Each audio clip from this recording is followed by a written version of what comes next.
Hello दोस्तों।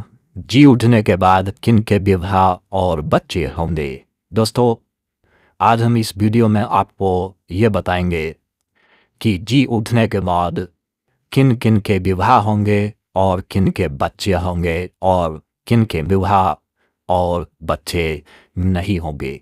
दोस्तों, यदि मैं आपसे पूछूं तो आप ये कहेंगे कि जी उठने के बाद विवाह शादी नहीं होंगे और आप यीशु मसीह के उस बयान को बताएंगे जो मत्ती 22 अध्याय 25 से 30 पद में लिखा है कि क्या तुम नहीं जानते कि जी उठने के बाद विवाह शादी ना होंगे, परंतु वे सब परमेश्वर के दूतों के समान होंगे।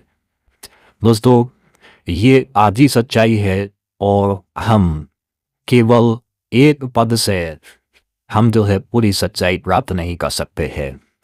दोस्तों, आज हम इस वीडियो में सीखने जा रहे हैं कि विवाह जी उठने के बाद विवाह शादी किसके होंगे और किसके नहीं होंगे, किन के होंगे और किन के नहीं होंगे। हम इस वीडियो में यही आपको साबित करेंगे। दोस्तों, याद करें, इस पद को ध्यान से समझे और पढ़े। यीशु ने कहा जी उठने के बाद विवाह शादी ना होंगे।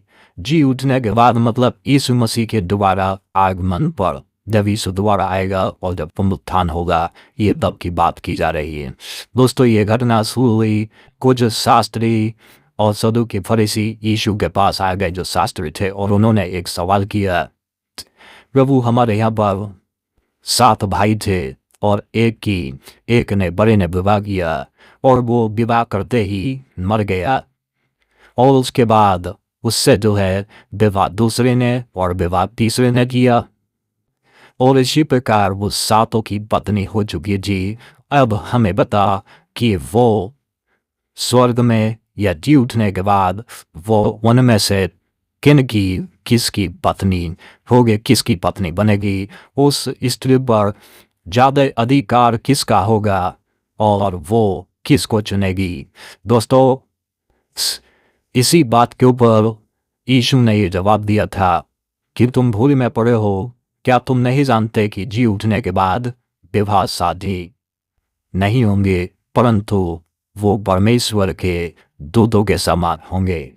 दोस्तों, लेकिन अगर हम कहें कि फरीसी और शास्त्री क्या वे मूर्ख थे, क्या उनको सच्चाई मालूम नहीं थी? वो जो व्यवस्था पकते रात दिन परमेश्वर के वचन का ध्यान करते थे और व्यवस्था का गहरा ज्ञान था, उनको ये सवाल कैसे उनके दिमाग में आया? और क्यों अगर ऐसा नहीं था तो क्यों उन्होंने बेतु का सवाल किया, जी उठने के बाद विवाह शादी होंगे, किसकी पत्नी होगी? ऐसा बेतु का सवाल क्यों किया?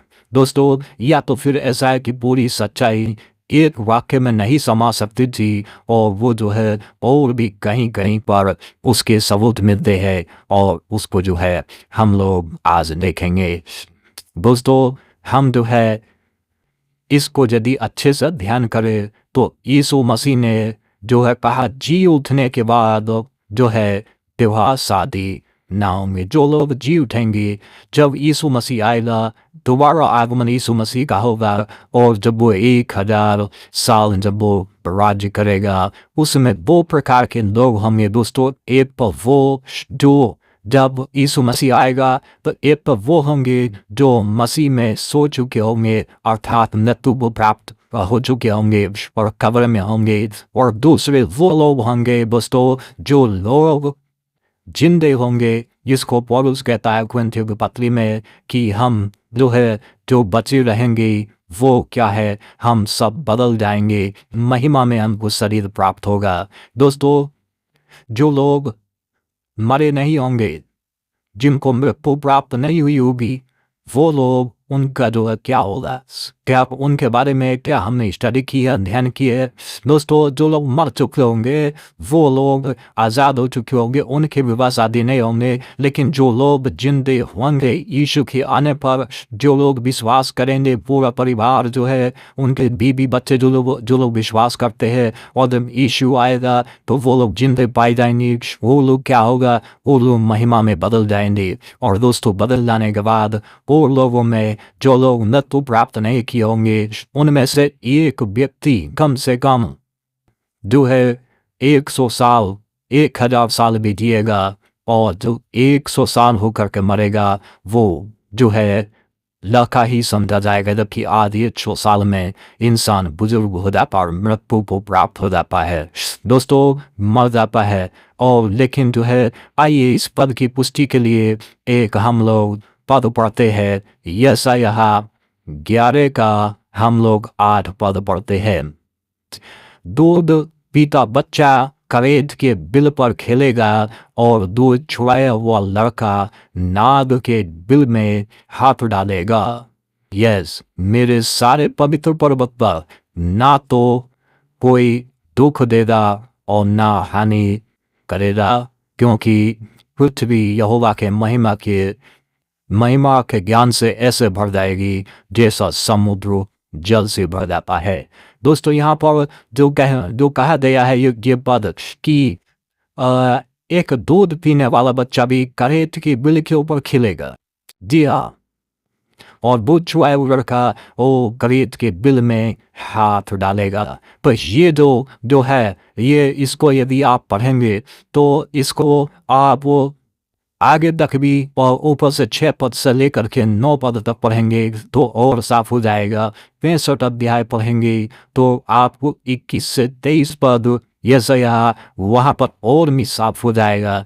ठीक दोस्तों, यहाँ पर जब कहा कि दूध छुआया हुआ लड़का जो है इस प्रकार से जो है करेत के बिल के ऊपर खेलेगा, तो दूध छुआया हुआ लड़का दूध पीने वाला मतलब इसका मतलब बच्चे का जिक्र आ रहा है। बच्चा होगा दोस्तों, बच्चा भी होगा, सांप भी होगा, और फिर इनमें दुश्मनी ना होगी। और जो है फिर जो है बैल और जो है शेर एक साथ जो है भूसा खाएगा, बकरी और भेड़िया एक साथ रहेंगे। ये कब होगा दोस्तों? 1000 साल के राज्य में होगा।